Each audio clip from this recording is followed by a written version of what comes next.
Okay, today we're talking about why adult children of alcoholics so continuously seek validation outside of self.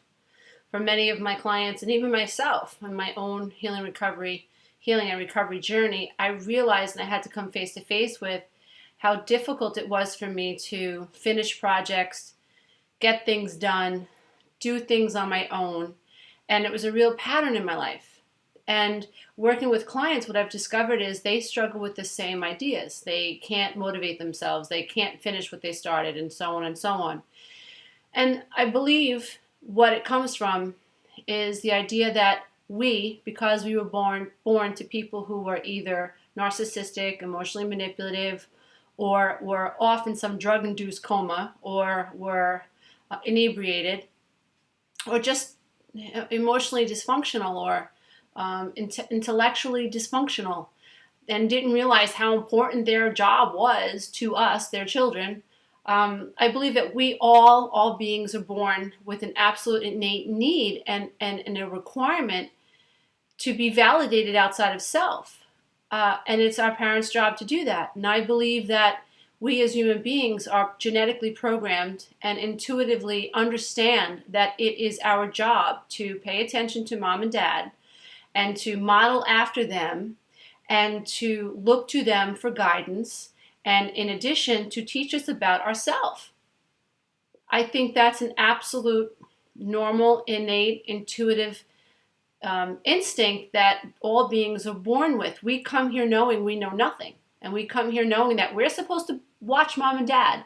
We're supposed to do what they do. That's normal. And the problem is when we're born to people who abuse that role, or who just because of their own drama and their own trauma don't understand quite as deeply as they should how important their job is to us, their children, to instill within us a meaning that we can attach to self that is good. You know, my husband and I, we raise birds, we have fish, we have dogs, and it's really interesting when I watch the birds that we raise, when especially doves, we have a number of doves, and when the mother dove gives birth to this egg, the dad sits right alongside the mom and keeps that egg warm.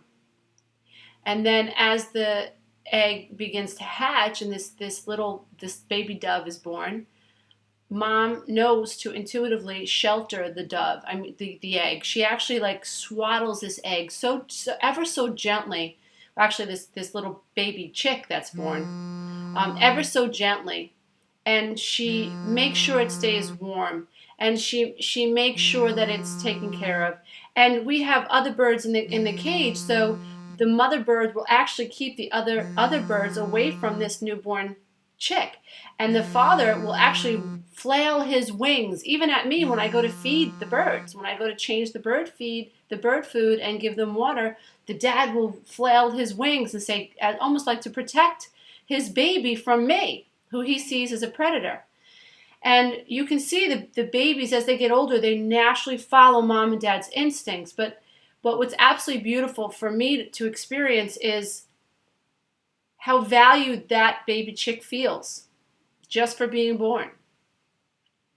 How safe that baby chick feels because this chick has mom and dad looking out for it. How innate and how natural it is for a mother dove and a father dove to protect this beautiful being, this innocent little chick that has been bestowed upon them. And to watch the baby dove, just start to fly and take off and do what he's got to do, or whatever she's got to do in the aviary. It's really a beautiful experience. And then I take that whole very natural experience and I relate it to what I experienced and how different my experience was of self and of mom and dad and of this planet called Earth, in my environment. I was afraid of everything. I knew that I had shelter and I knew that I had food, but the deepest part of me, my emotional side, did not feel protected. And I was criticized and I was made fun of by my mom, and it was a joke to make fun of me in front of other people, which made me feel very insecure and very almost like I was being looked at with a microscope, and I was so afraid to step out of step because it was going to be, aha, you see what Lisa just did? She screwed up. Ha, isn't that funny? And so I was so afraid to not be perfect that I sort of began to suppress and repress everything that should have been innate in me to want to express and to fly with. And so when you're born to people who do not fulfill that absolute requirement, which is telling that child that he or she is enough. If you don't know that you're enough by the time you're 3, 4, 5, 6, or 7, then the rest of your life you continue to seek getting that requirement filled. So we don't realize it, but as we get older, it's so difficult for us to start a project on our own because we're looking for the validation at the end of the rainbow. And if there's no one there saying, hey, good job, we have a really tough time completing that task. And so, or if we start a project at home, we have a really difficult time completing that project because there's no, yay, good for you. So again, it goes back to our innate need, our programming, our instincts are telling us we're supposed to be validated from the outside. But here's the tricky part. Yes, we're supposed to be validated on the outside by mother and father. And yes, that should happen pretty early on in our emotional development.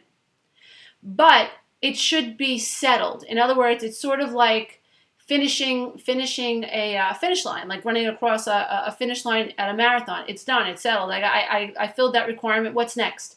What's the next thing I have to do? Or going to college and you have to take the prerequisite before you can take your course, the real course that you're really going for. So you have to do 101 before you do 102.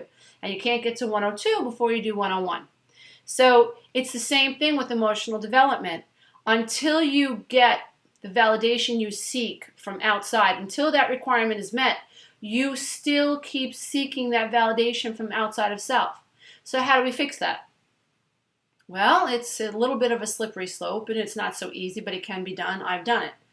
Lots of steps that you can take, and that's what I help my clients do, because it really does help to have a mentor and or a coach helping you go through these emotional stages, if you will.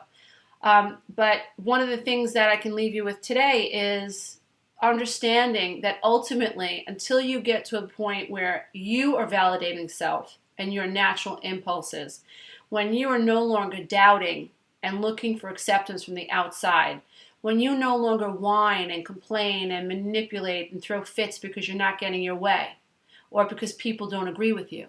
If you want to take singing lessons and your husband thinks it's ridiculous, take them anyway. If you want to take salsa lessons and your sister thinks you're an idiot, take the salsa lessons anyway. Bless her and understand that she is intimidated by your growing independence, or maybe your husband's intimidated by your growing independence. There are a lot of reasons why people on the outside would poo-poo your idea of wanting to try something new, but that's their issue. It's not your issue. And as human beings that have come into this time-space reality called Earth, it really isn't our job to continually seek other people's approval. It really isn't our job to make other people accept us. They either do or they don't.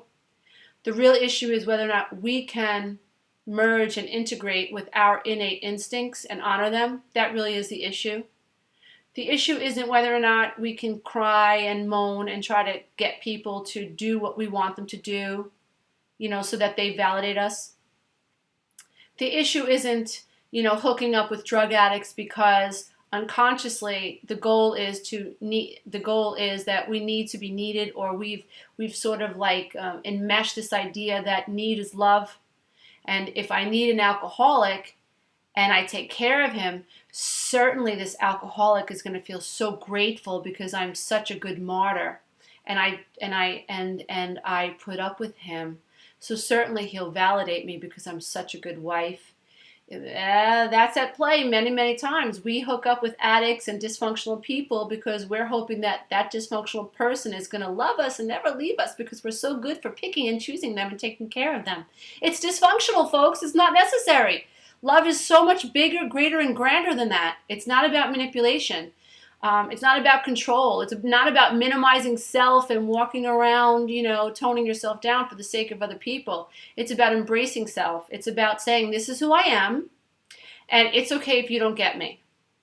I can accept you anyway, even though you don't accept me. I can still accept you because I accept me.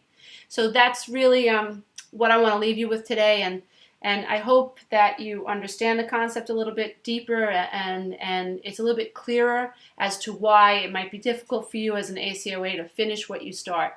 Please leave your comments below. I really, really love hearing from you. You can reach me at www.healingselfesteem.com.